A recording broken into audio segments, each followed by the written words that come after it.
Hi, check it out.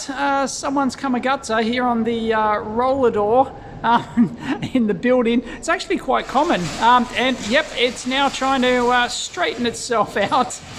Here it goes.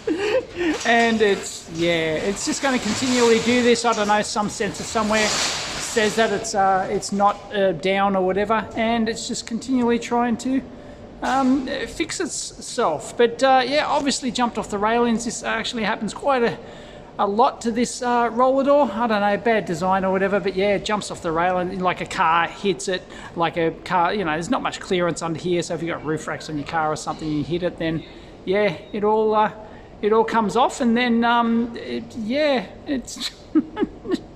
happens a lot. It's unbelievable. Poor thing, look at it. But yeah, I tweeted a photo of this the other day, and it had it was all curled up, it was all looking quite sad, but it has, there you go, just trying to straighten itself out. I love it, absolutely love it. It's, ooh, better be careful if it doesn't, doesn't hit one of those